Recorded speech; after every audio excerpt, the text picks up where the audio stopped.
Now the expectations are going to be high, Mike. Hello, nerds for Yang. Hello, nerds. Hello, nerds. Hello, nerds. Hello, nerds. Hello, nerds. Hello, nerds. Now with this campaign, bang, dang, it's and true. Come roll with the Yang Gang. Hello, nerds. Hello, nerds. Hello, nerds. Woohoo! All right, we've got Mike and Heidi, some of the really most exciting Yang Gang for Congress candidates we had, and we've had you both on the show while you were running, and you were really, really gracious to agree to come back on now that, you know, sort of the primaries have run their course, and we can kind of look back. In the software world, we would call this a retrospective. I think, Mike, in your world, this is a after action report. And Heidi, this is just, I don't know what you would call it in your business. But basically, let's have a look back at what we learned, what went right, what went wrong. Before we do that, for the very small percentage of people who have no idea who Mike and Heidi are, why don't we start with just quick intros. We'll start with you, Mike, and then we'll go to you, Heidi. Just like who are you, and what were you up to in the last 6 months? All right. First of all, great, Tom. Thanks so much for having us back, and Heidi, good to see your face. And this is always a highlight. And you know, I last night I spent some time editing some video of my niece yelling "Hello, nerds," but I decided not to. I decided not to let it. Because she began comparing Mitch McConnell to one of our chickens who we turned into McNuggets, and I figured maybe not appropriate for the. I don't know. I don't know, but I could share it with you privately. I feel like those nuggets would be kind of old and pasty and not very tasty. She did this when she was done talking about eating those McNuggets. So, but anyways, folks, for those of you who don't know me, my name is Mike Broihier. I'm talking to you from Chicken Bristle, Kentucky, which is an unincorporated part of Layton County, Kentucky, kind of central it's about as central to Kentucky as you get in hard grass. And last July, I declared my candidacy for U.S. Senate. A week after Colonel Amy McGrath did. I'm also a retired Lieutenant Colonel of the Marines, like Amy McGrath is, and ran a hard campaign. And in late fall 2019, I was contacted by some Yang Gang folks who were interested in my campaign. And when Andrew folded his presidential campaign, they came here to Kentucky and started working for me. And we were very fortunate, had Scott Santens come on board as a senior advisor for Universal Basic Income, and just ran a really, really strong, professional, respectful campaign. And obviously didn't win, but it was a good campaign, and it was a great opportunity to showcase some very, very progressive ideas, and also inject subjects like UBI into the mainstream. And so our primary was scheduled for April. Because of the COVID, it was moved out a month, and I lost. But I've thrown my full support behind Amy McGrath, who's obviously the Democratic choice for U.S. Senate here, and doing everything I can to defeat Mitch McConnell. And as you can see, guys, I'm very, very tan. I've been catching up on a year's worth of ignored farming, and there's an awful lot of it. So I'm spending a lot of time outdoors, just fix all of the crap that breaks on a farm all by itself. But it's been good. So that's what I've been up to. Is it asparagus, or what was the crop that you focus on? We have an asparagus farm. That's our primary crop here. But we run cattle on our farm, and chickens and all the rest of that stuff. But our cash crop is asparagus. Right on, right on. Well, Mike, first of all, congratulations on putting up such a strong fight. And I think, like Heidi's campaign, part of the win is just getting people aware of important issues and important solutions. And maybe not this time. We didn't get over, over the finish line, but a lot of times these things take a few runs at it. So I just wanted to say, first of all, thank you for everything you did, as well as Heidi. I know you guys really put in a ton of personal time and sacrifice, and probably put up with a lot of, obstacles and negativity. And yeah. So thank you for putting yourself out there. And, we'll look forward to hearing more about some of the learnings. Heidi, let's talk. You've been on the show multiple times. I have a feeling people already know you, but let's give an intro for that one person that's watching that's like, I don't know who Heidi Brionies is. Probably more than that, but okay. So my name's Heidi Brionies. I live in the greater Portland, Oregon area. I'm actually lived here about 2 years now. I'm from California, Southern California, and I'm a former teacher, activist, and current insurance broker in the health insurance industry. And I decided to run for Congress pretty much the day after Andrew Yang suspended his presidential campaign. I was a volunteer for the campaign and fairly active and enthusiastic, obviously, about what he was doing, and clearly Yang Gang as well. And I decided that we had to keep the movement going. I looked and I figured it wouldn't be too much of a barrier of entry for me to run and give it my best possible go, going off the momentum of a campaign that had just ended and hoping I could pull some of that into a successful campaign. I didn't realize that COVID-19 would be a thing like so many candidates of 2020. A lot of things that I had planned to do didn't necessarily go as planned. However, I made a pretty good showing, and I did come in second out of 4 people in a pretty tough race, and with only about 2.5 months of time there. So, although that I lost, still definitely see it as a win in so many different ways.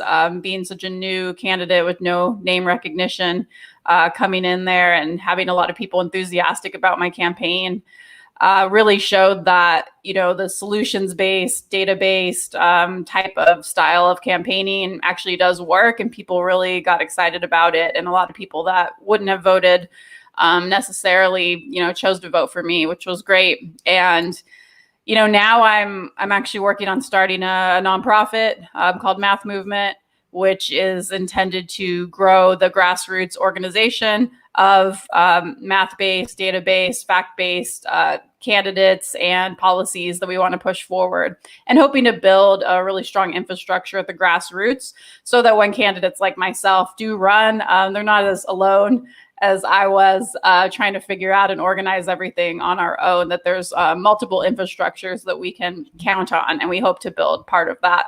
So that's what I've been working on currently. I love it. Mike, let's go to you next on if you were to go back in time to when you decided to announce and kind of give yourself some advice based on the actual lessons you've learned. Like, what would you tell yourself? Well, that's a great and I'm not,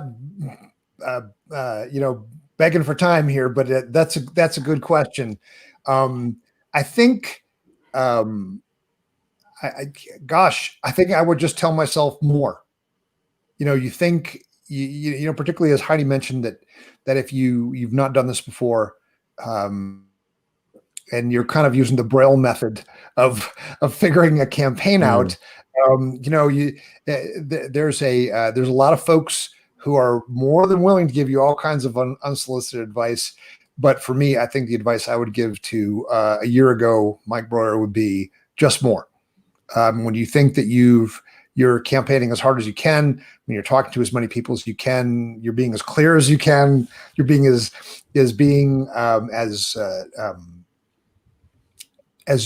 invested in your message as you can, there's always more.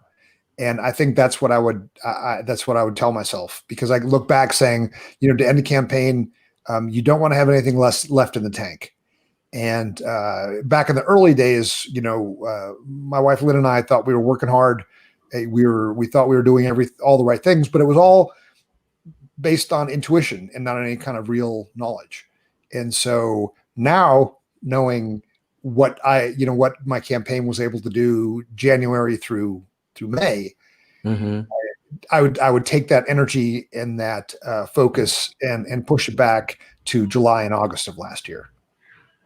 Yeah. So would you say, like, if, of all the things you wanted more of, is it more time, more money, more people? I'm sure all of that would have helped. But if you had to pick one, what do you think you had the biggest deficit on?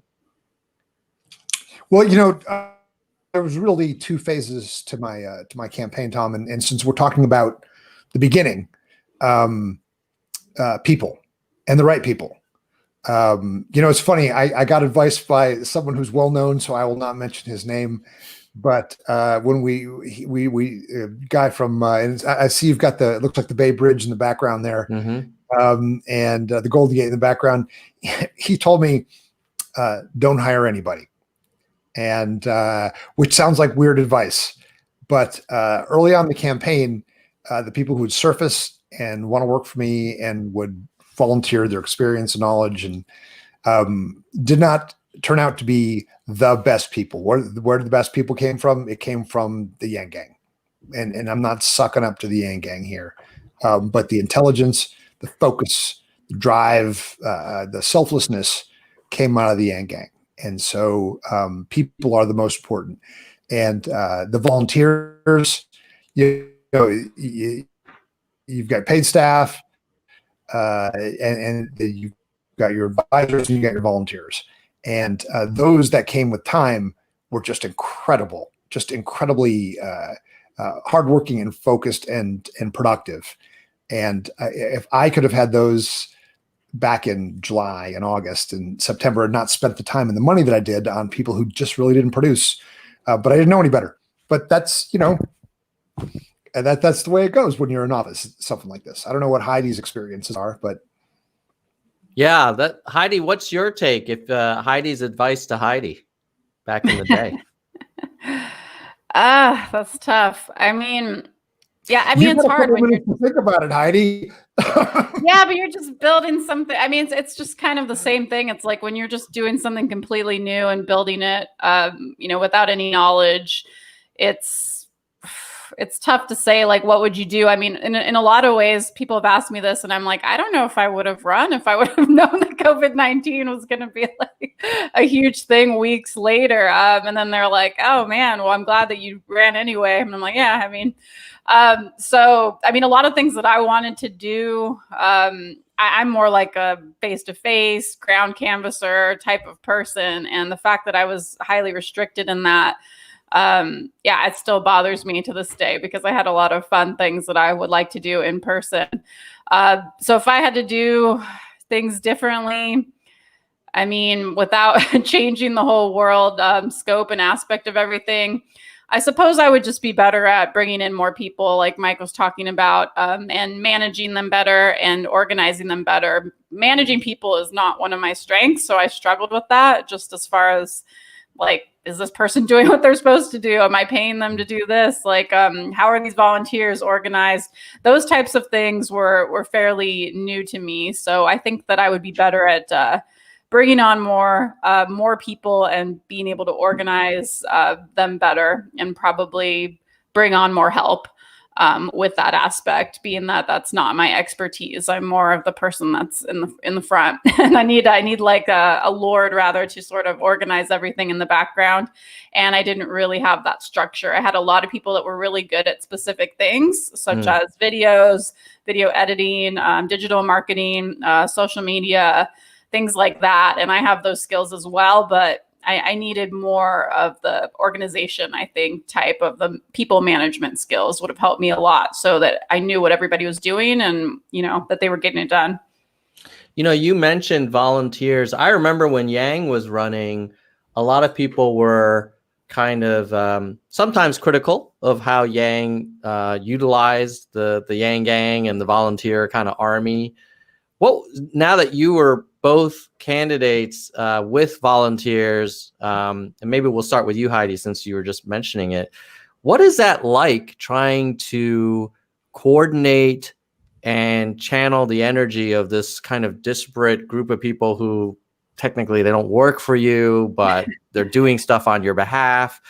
Can you maybe share an example of like where that was challenging or something that worked well, you know, in terms of how to harness the power of volunteers? Yeah, it was pretty challenging. I mean, I found it pretty time consuming because a lot of things just kind of fell on me as the candidate. Like, I mean, I had a Discord for my campaign, and people would throw in tons of questions, and I would just be like, like mentally overloaded because they'd be text banking and asking me what I thought about this and what I thought about that. And I'm like, oh man. And I tried to like haphazardly put together some documents on what I thought about certain things or make it more clear on my website. But there was always weird questions from, you know, constituents. Like, what does she think about this weird bill that's like going through the state Senate right now or whatever? And I'm like, oh crap, I don't know. So I have to like, so that type of thing, like that you just don't realize, just essentially just managing, you know, the conversations between volunteers. And I mean, Andrew didn't have to do that himself directly, luckily. He had people managing that for him, but as a very small campaign, I was doing a lot of that type of thing with volunteers. So that was challenging. Some of the things that worked really well, I mean, the volunteers were just fantastic. I mean, it was just the people in general that came on were so enthusiastic about the Yang campaign. And since I was so Yang aligned, they were just as enthusiastic about my campaign, I felt. So there's the excitement of that, being that I framed my story and why I'm running, which is true, based on the fact that I wanted to keep the movement going. And that really brought the same type of energy into my campaign, as opposed to setting things up differently. It was literally just an extension of what Andrew was doing and moving it into a congressional campaign to show that we can do this and we can win these seats. So yeah, just the enthusiasm of the movement in general really helped. Mike, your background in the military had a pretty clear chain of command, and it sounds like running a campaign, it's a different dynamic with a band of volunteers. What was your experience like leading people who you can't really like let go if they're not doing a great job? They don't work for you, really. What was that like? You know, Tom, actually not that different.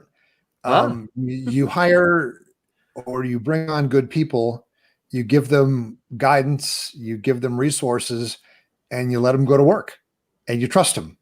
And there's, I got to tell you, in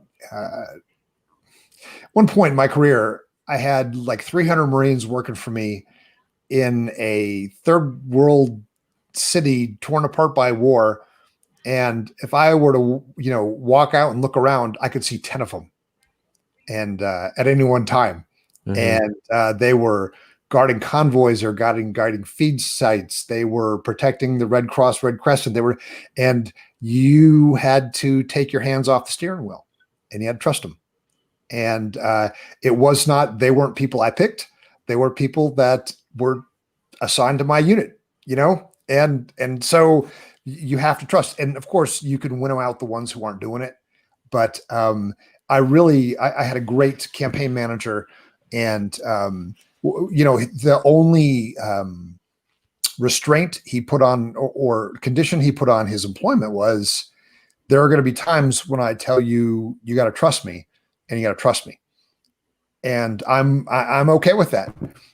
I've had people working for me in combat situations where I only talk to them over the radio for weeks at a time. When I worked in Afghanistan, I had guys working for me who I only saw them when they were passing through going on leave. And we relied on text and emails and things like that.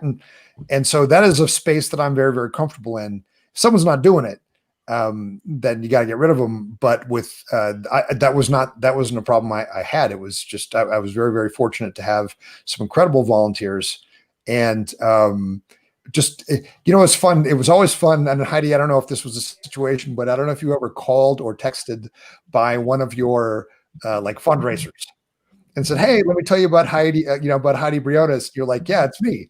But I would actually have that happen my phone would ring, or I'd get a text message from somebody saying, "Hey, I'd like to talk to you about Mike Broihier for Senate." I'm like, "Hey, it's me, Mike." I really, and then you'd have to have 2 or 3 go arounds where you had to convince them, prove that here's a picture of me.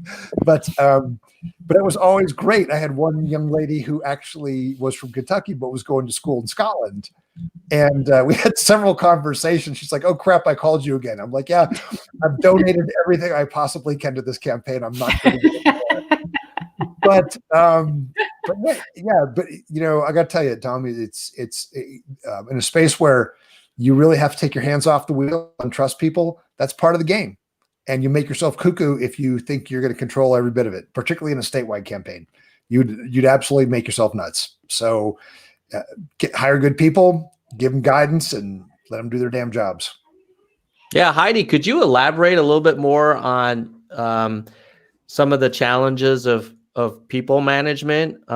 Because I think, maybe some people thinking of running focus mostly on policy, on the narrative, but behind the scenes, there's a pretty complex organization that needs to be led. Did you find that you were doing that, or did you have like a campaign manager that interfaced with all of the people working on it? Like, what was that like, the people management side for you? Yeah, I mean, I did have a campaign manager. His focus was more on the back end things. I did take over more of the people management just because I was more comfortable for me than him. He took role of a lot of back end things that I did not want to do that were more time consuming. So I did take it more of the people kind of focused role as far as directly talking to more volunteers and all of that. Not that he didn't do any of that, but he was focused on other things that I thought were more important that I just could not do because I didn't have the skills. So I essentially only had one, paid staff member and doing quite a bit of things. So definitely appreciate his work there. But I did handle more of just people management. I found it quite just time consuming, I guess. And I would like to have somebody who dealt more with that, like more like a volunteer coordinator type of person, which I didn't really have. My campaign manager had to deal with a lot of other things. So I needed one other person probably for my specific campaign that would just focus on organizing the volunteers, making sure everybody knew what they needed to do, when they needed to do it, what the messaging was, all of that. So I did find myself in a lot of meetings and conversations and chats just to make sure that everybody was organized in that manner, because you have some people doing phone banking, sometimes text banking. You'd have people working on our social media or Facebook ads.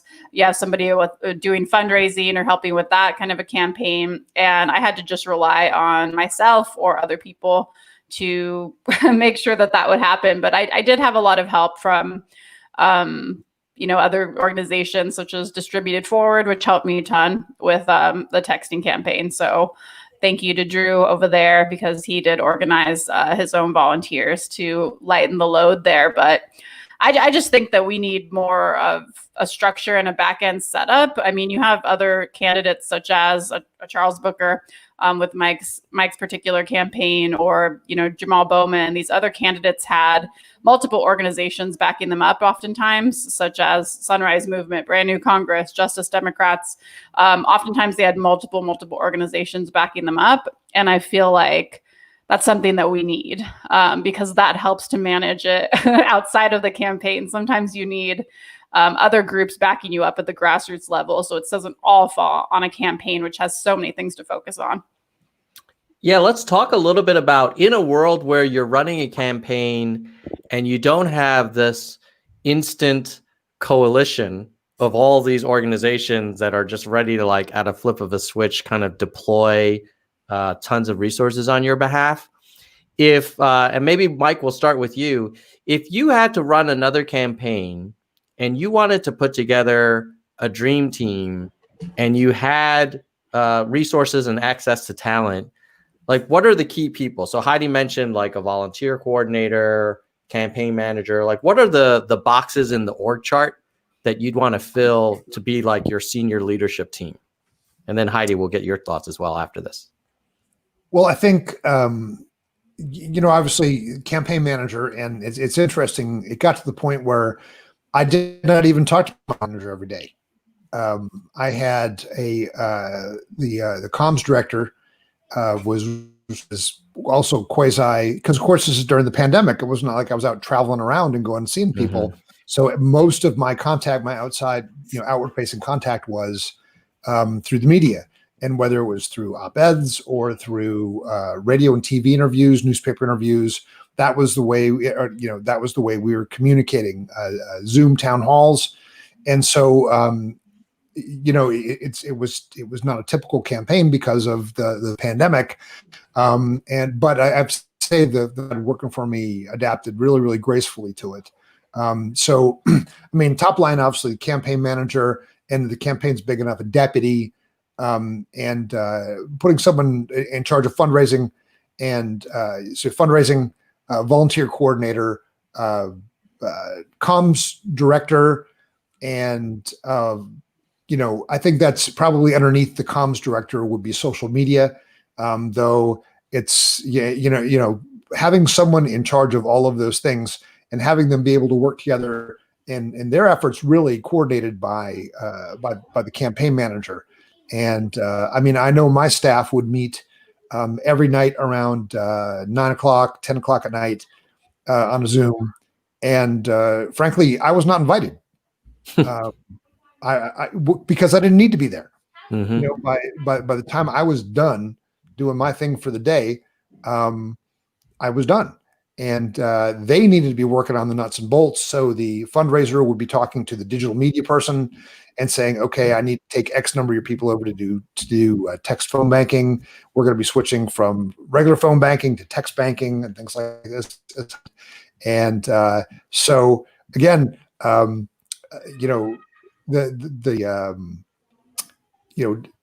we had someone running digital media or digital coordinator that was really messaging for fundraising, and that was the text and advertising and things like that on social media.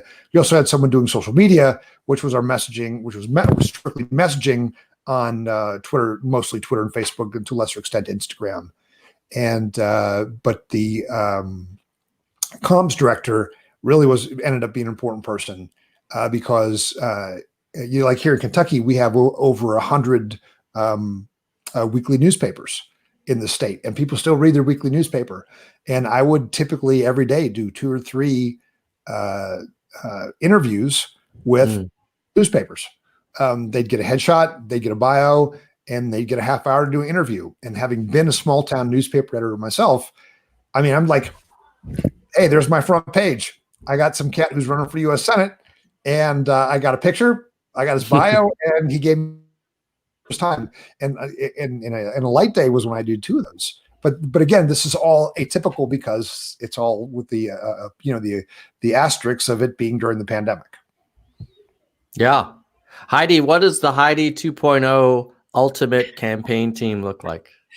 Oh gosh, I mean, my campaign was a lot more bare bones than mine. So I did not have that type of organization and structure. It was mostly me and like my campaign manager and some other lovely people that decided to help me, but I did not have that type of a structure. So I'd have to, essentially create that. But yeah, absolutely what I said before, a volunteer coordinator, fundraising manager, I think is huge. I definitely needed somebody to just focus on that. I mean, obviously communications, I didn't have any media set up at all. I didn't get any media at all, not one article or anything. So I definitely need that kind of a setup next go around. And yeah, that would probably be it for me. I would probably just have fundraising, campaign manager, obviously campaign manager, volunteer coordinator, fundraising, and some kind of communications.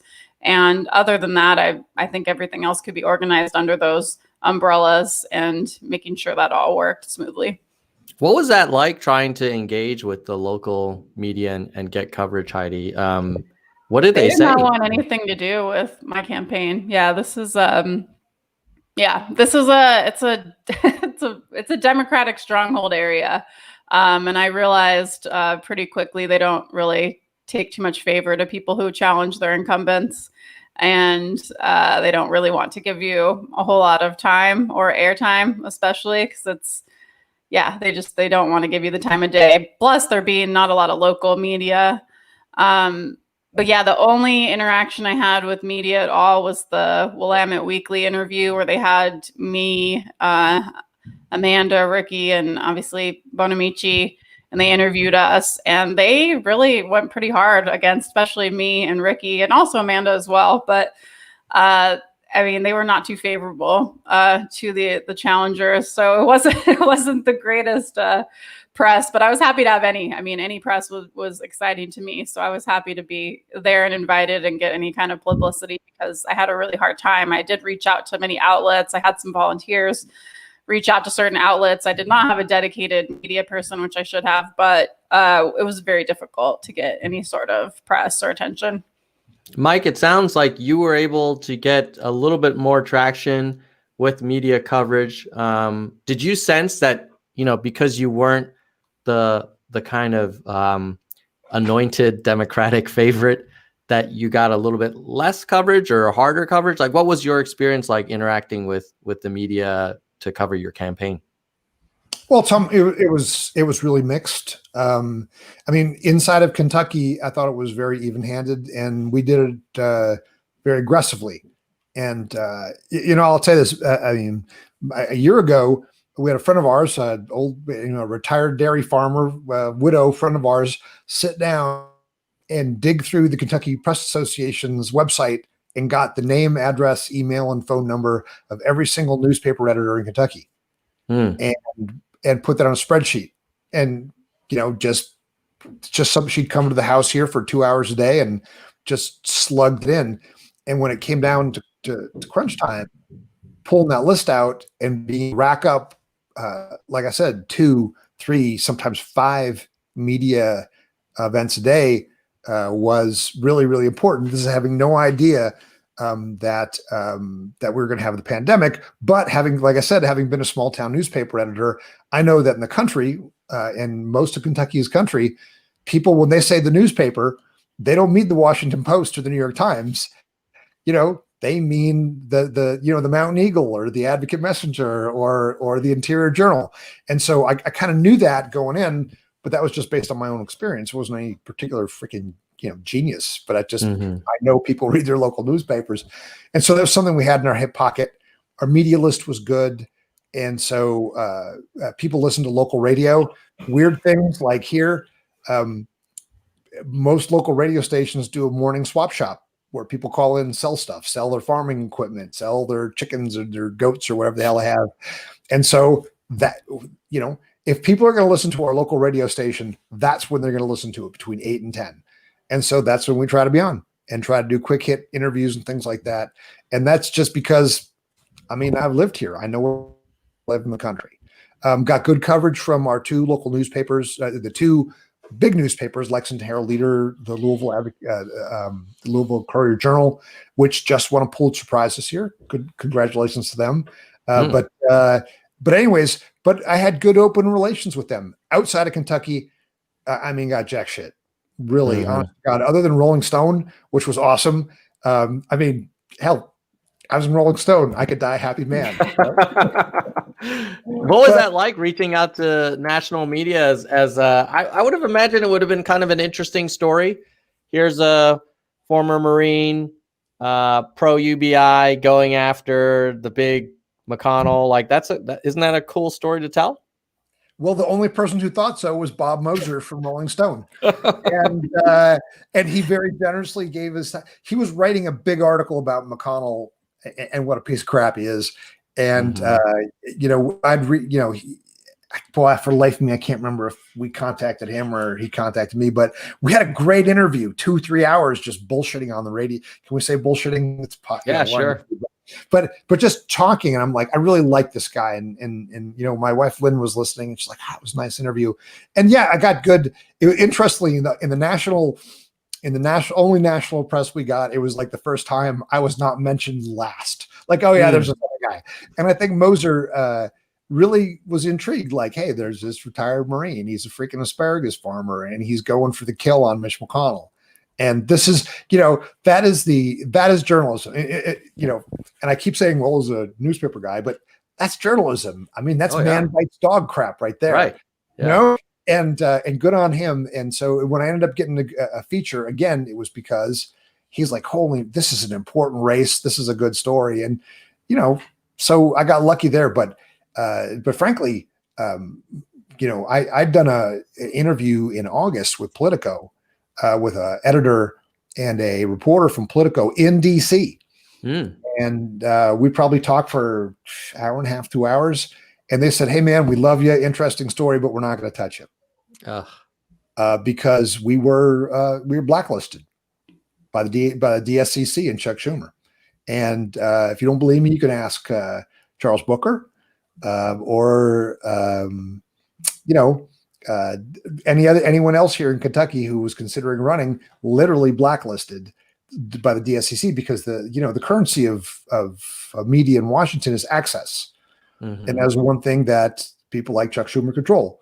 You want access, you want interviews, you want, off the record, you want deep, you want comments. You ain't going to get it if you're covering anybody but Amy McGrath. And so that was an uphill battle the whole time.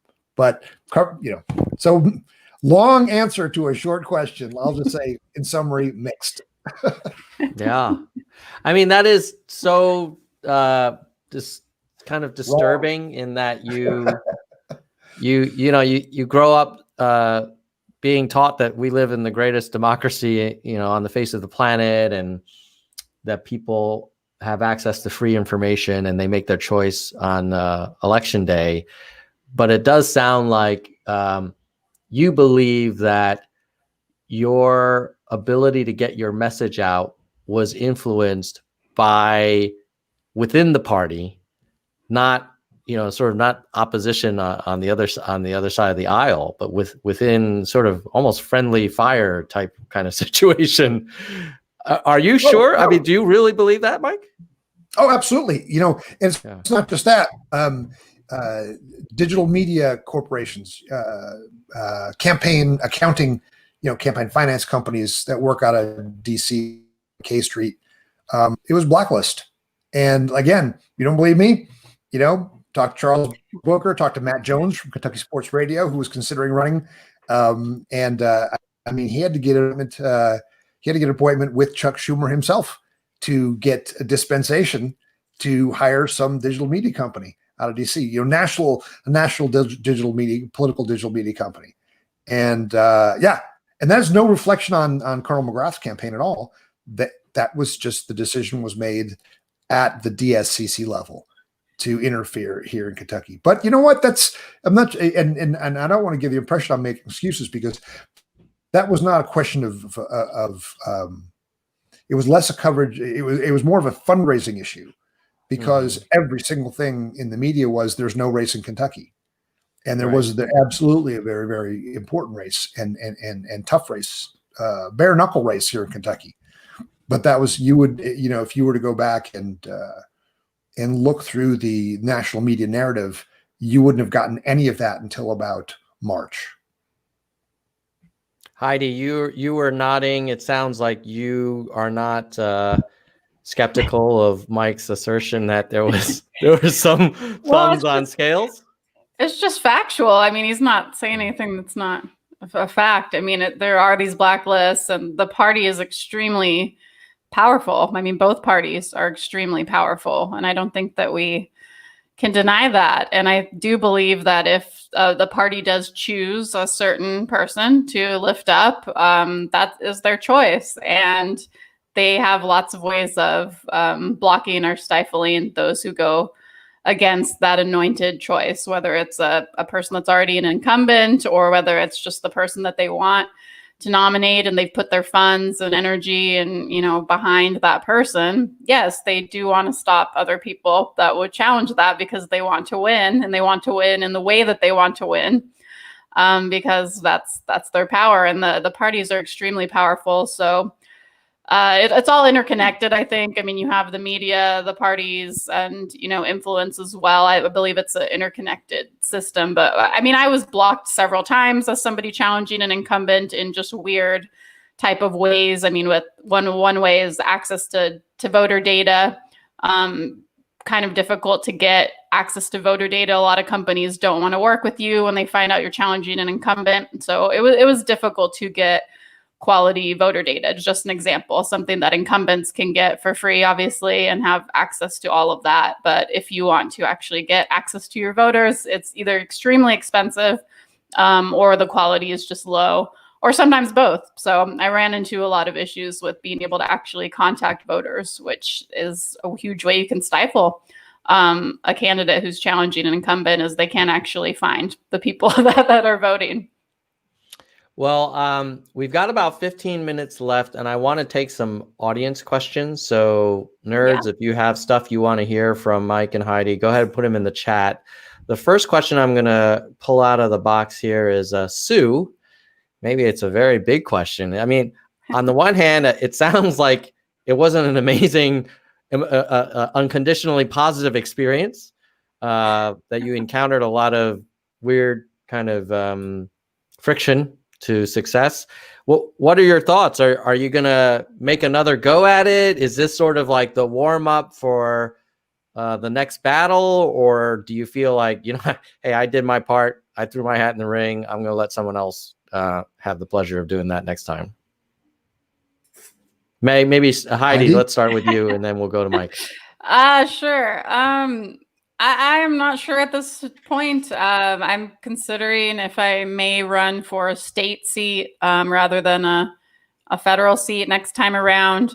There's a few reasons why I'm considering that, but it's a part-time legislature here in Oregon, so it's a little less exciting than being part of a full-time legislature. So I'd have to still have another job and all of that. And I'm also excited about working with the Math Movement, a new nonprofit that we're working on, and things there. So I definitely want to devote a lot of attention there and see where that takes me. But I'm not ruling it out.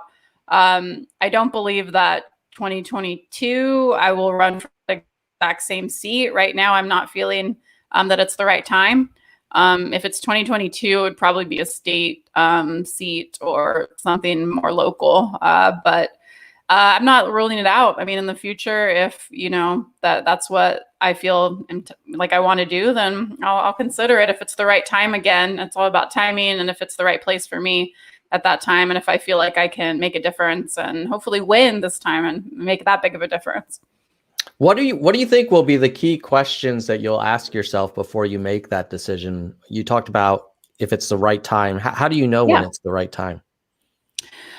I feel that this time was the right time because I had the momentum from the Yang campaign to move that into this campaign and make a huge impact. I mean, I still think coming in second out of 4 people where I have 0 name recognition and I was running on universal basic income, which is still, considered somewhat fringe as a main platform of a campaign. I think that showed a lot. And I think that made a big difference for the UBI movement, which I remain an advocate for.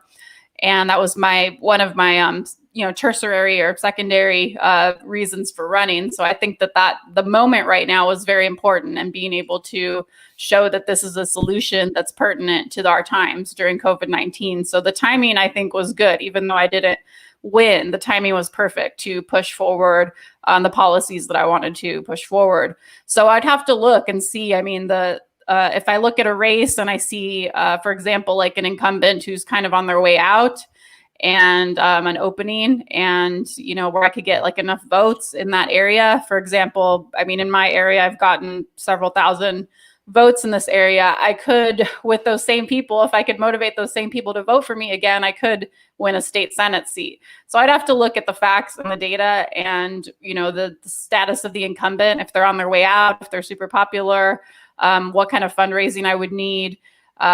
to actually win, or if it's just the moment to push forward universal basic income further. Winning is not necessarily my only concern. I'm not necessarily a career politician, so I'm not only concerned with winning. I'm more concerned with making sure that it's an impactful race and a campaign in some way, and that I'm pushing forward something and not basically burning people's money or time, that we do make an impact in some manner. Yeah, thanks for that, Heidi. Mike, what are your thoughts? Are you going to stock up on that asparagus and pile it up and get ready for the next run? Well, Mitch McConnell is the great evil. He's Sauron, and that was he was the target. And frankly, it's hard to muster as much intensity over Rand Paul, who's just a buffoon, and seriously, I mean, Rand Paul's influence in society is, he's a zit on Mitch McConnell's ass. I mean, he really just isn't. He has 1 out of 100 votes in the U.S. Senate. That's important, but he's not in any kind of position of power or influence to seriously, impact the future of the republic, which was my sole reason for leaving the farm. When there was no BS involved when I said, it is because I saw Mitch McConnell as an existential threat to the republic, and I still do. And so Democrats have chosen someone else to carry that fight forward. And so they're running, and whether he gets 6 more years as Senate Majority Leader or 6 more years in the Senate, to enrich himself and consolidate power and his friends. I mean, in 6 years, I'll be 64 years old. I mean, I'm an old white guy. Clearly the politics of Kentucky is, Mark Twain said, "When I die, I want to be in Kentucky because things happen 20 years after they happen in the rest of the country." But, yes, he did say that, or worse to that effect. But Kentucky's politics are becoming more aggressive, and I'm an old white guy. I'm a farmer, and I don't think in 6 years, I think I'll be even less interesting in 6 years than I was this year, than I would be in 2 years. And so while I'll continue to fight, I cannot imagine that the situation would be where I would, I would run for something else, because what drew me off my farm was what I truly thought, without hyperbole, was a threat to our republic, and still believe that. But the Democrats have chosen someone else to carry that fight forward, and I'm working to support Colonel McGrath and her campaign against Mitch McConnell. I gotta say, Mike, as a middle-aged Asian guy from a coastal city, I still think there is absolutely plenty of room for thoughtful old white guys in government. And I wonder, would you ever consider a couple years, like in Congress, in a district of Kentucky, or is Senate really the only kind of field that you'd want to go for? Well, they don't call this district, Hal Rogers stand for nothing. Our Hal Rogers is the 5th congressional district representative, and there is not a place in one of these counties that you will not find his name on a building or a bridge or a road or a street. And while he is kind of the master of the pork, he's not a terribly objectionable person. Again, it took a lot of ire and a lot of angst to blow me free of our little oral lives here and enter the public fray. So, and I'm just saying, well, I'm too important, but it took an awful lot for Lynn and I to jump off into the abyss, into this fight. And, it took a solid ass weapon, and, it take a lot of consideration. This is not much. I've had one, I retired from the Marine Corps. I'm slowing down the old farming here. I don't need another career. I don't need another job. Don't need another paycheck, but I don't mind a good fight. And that's what Mitch McConnell offered I'm always up for a good fight. And that's what Mitch McConnell offered. Well, Mike, I hope you'll keep an open mind, because as much as I agree with you that Mitch in particular is a very dangerous force in our government, I also believe as an American that just our Congress needs more thoughtful, experienced people who want to do the right thing for the country. So, but I understand, like, there's that dynamic of, if an incumbent is kind of insurmountable or has, like, 100 times the resources and name recognition, all that stuff. I mean, that is one of the weird things where even if you're capable and you want to help, you have to kind of play the field for who's sort of there right now. And it sounds like you've got someone who's pretty dug in your district. Oh yeah. Yeah. Like I said, we don't call it Hal Roger Stand for nothing. So, all right, we have a question for you, Mike, from Vaughn. I know Booker was running; he almost made it. Do you get any grief from for being, quote unquote, a spoiler? Well, I'll tell you what. If you'd like, I can read some of them to you. But this is a family program, so maybe not. Yeah, a lot of blame from the Booker folks about splitting the vote. But one thing that I remind them at every opportunity is that I declared my candidacy back in July, and I was banging the progressive gong for 6 solid months before Booker declared his candidacy. He did. Yeah, so maybe he spoiled it for you. Well, no, I'm not saying that. I would never even go that way. But I mean, there's this this canard that's been allowed to circulate that I got in to beat Charles Booker, which is just absolute crap. Because like I said, I had declared and launched my campaign 6 months before he got in, and I was under no obligation, particularly since I've been banging a very, very unpopular progressive gong here in Kentucky for 6 months before he showed up to step out of the way. And so, yeah, there's a lot of blame, but I think a lot of it is done from a position of ignorance. It's just something, like I said, this canard that's passed around that I got in at the last minute. So, but I'll tell you what, God bless my faithful on Twitter and Facebook who happily dogpile those people and rip them to shreds every time they surface that lie. But yeah, I don't blame. I mean, you got to come up with some reason to explain why you lost. And if that's what you got, that's what you got. Yeah. What is? We'll start with you, Heidi. Thanks, Mike, for kind of talking to that topic, because I know it was a hot topic, and people felt very. You're gonna get a straight answer from me, man. Heidi, do you have a view on Final Five voting, ranked choice voting? Like, do you feel like if there were innovations in how votes were cast, that the outcome would have been different? Or, what's your take on just the way the whole system works? Oh, yeah, absolutely. I mean, we definitely need voting reform. And that was one of my main platforms of my campaign, was democracy reform, especially ranked choice, approval, and also star voting, which is a local Oregon favorite developed here. And people are pretty excited about that. So we definitely need some sort of voting reform. I think that ranked choice or approval probably make the most sense in most areas, just easier to implement and more people would understand it. But star is also awesome. And I think, and I think that, yeah, in my case, people in my district are, they do remain fearful, like people in a lot of places. And that's why most people vote for whoever has the most name recognition, or they're just a little bit scared of taking a chance on somebody new.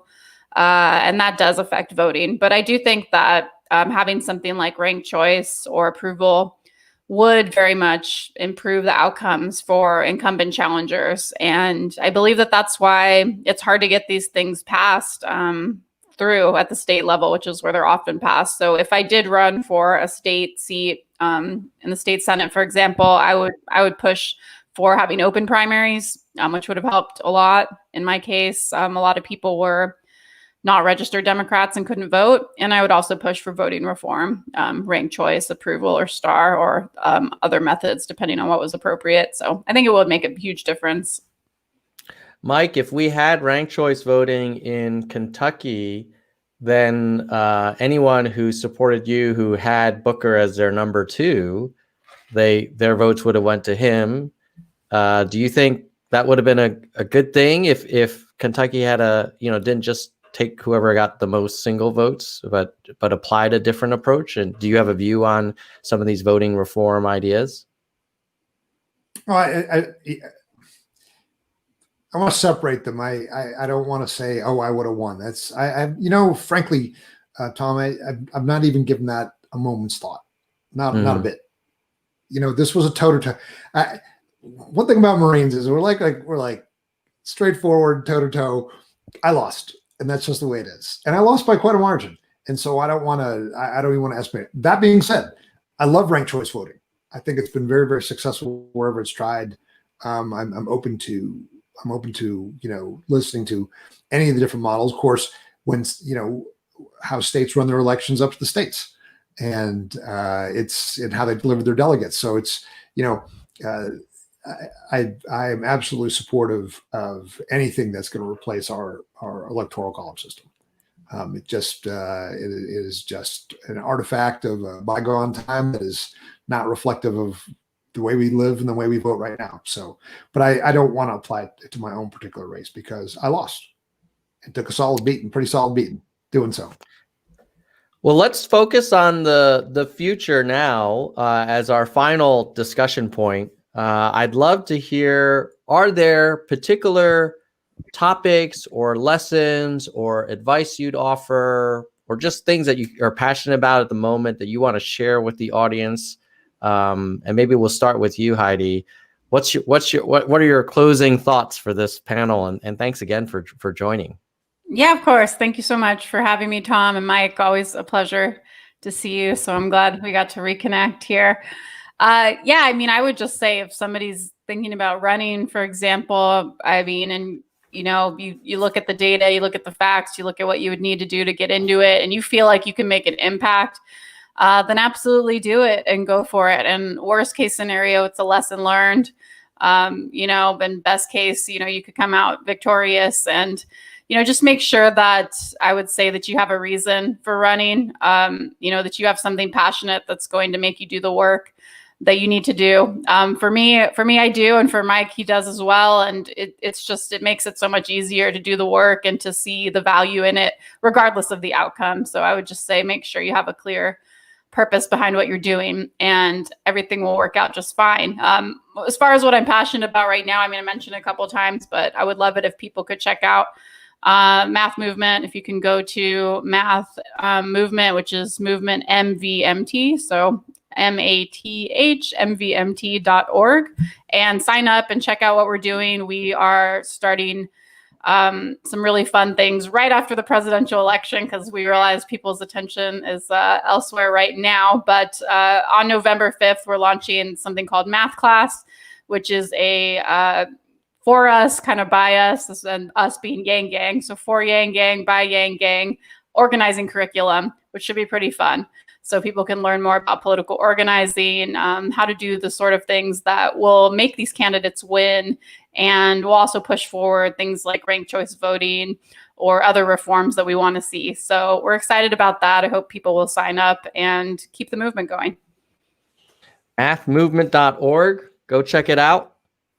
Thank you for sharing that, Heidi. And thank you for volunteering and doing that work. Hopefully it will pay off for many, many campaigns beyond the ones that we just talked about. Mike, what about some closing thoughts from you? Well, I think that anybody who's considering running for office, the advice I will give them is that you got to run from your heart. You have to decide. Heidi mentioned that she spent a lot of time, recording and clarifying her policies and getting them on her website and things like that. And you have to know why you're running. Honest to God, to say I'm running because I want to be a senator, I'd probably just not vote for that person. or I want to be a politician, period, immediately makes them suspect in my book. I had no intention of ever becoming involved in politics and all. But I'll tell you this, from having run a campaign that lasted almost a year, you never have got to pause for a moment when a reporter asks a question or during a debate, when someone asks your opinion or what you think or how you feel about something, because if you're not being coached, if you do not have consultants, and you're just running absolutely from your heart, you can answer any damn question and not be embarrassed about it. And so that I think that is one thing I learned over the course of my campaign, was that having recorded everything I thought and felt early on and put it out right in public and let people take shots at it, it made it so much easier. And I have to tell you, I think one of the things that I enjoyed the most was we had a debate. There was only one debate between the three major candidates, and it was on Kentucky Education TV, kind of a tradition here in Kentucky. And I had a great 5-minute back and forth with the host about UBI. And I mean, it was like she was serving up the softballs. I was giving her Scott Santon's 101, like right off right off Scott Santon's frequently asked questions list. And she's like, "Why isn't this just socialism?" No, she didn't say in that tone. That's unfair. She goes, "Isn't this just socialism that everyone's afraid of?" And I have to say that if I contributed anything, was getting this forward and being able to give examples. When people say, "Well, aren't people in the country afraid of this?" When I say the country, I mean the rural. I'm pointing outside like you can see the cows. But if you were to look where my hand is going, that's where the cows are. But people in the country, when I had the opportunity to say, "No, man, these are people who farm in the headlights of their pickup trucks and their tractors because they have to have other jobs. They love to farm and they're good farmers, but if they had UBI, they do it full time. They'd be better farmers, better for the environment. It will be better, for our food security." And when you talk to them about UBI, you can see the light come on and the gears start turning, and they're like, "Wow, how different will my life be with this?" And so I think that if I, in retrospect, I think if I got to raise the bar on anything, was when I became convinced that UBI was the way to go and made it part of my platform, and then just was all in. And so that was the best part of it. But so any advice I have is know why you're running and run from the heart. You will never, ever have to think twice about answering a question, because you'll know. Well, Mike Broihier and Heidi Brionies, I just want to thank you guys again for putting so much of your personal life on hold for these campaigns. And I have a feeling someday when we pass basic income, a lot of people are going to say, "Well, I first heard about it when there was this person running for office." And so I have a feeling like the stone has hit the surface and those ripples are already spreading. And hopefully, we'll keep at it, and this will come to pass. Like all great things, it may take a little while, but I just want to say how impressed I am by both of you for putting so much of your personal, like emotional energy into these things. Like I've seen on Twitter, like people get really fired up, and sometimes it's not super positive. And the fact that that you guys decided, like, no, I'm gonna stick my neck out there because I believe that this is worth fighting for. I find it very encouraging. It makes me proud to be an American and proud to be in this country, because it's people like you who make this possible, who make this democracy what it is. And I know that we all hit obstacles, but if it weren't for people like you, Mike, and you, Heidi, pushing and challenging and putting options out there, the country would be even in worse shape. So fingers crossed that you will both continue to spread your positive energy and solutions. And thank you again for sharing, because I suspect there might be some people in the audience now or watching this on replay who are equally inspired by both of you, and make a run of it of their own and try and help move this country forward. Yes. Well, I hope so. And thank you so much, Tom, for what you do as well and providing us a platform as independent media, because we all know that the mainstream media isn't necessarily platforming us as much. So we definitely appreciate the work that you do as well. Well, Yang Gang is always welcome in the Nerd Zone.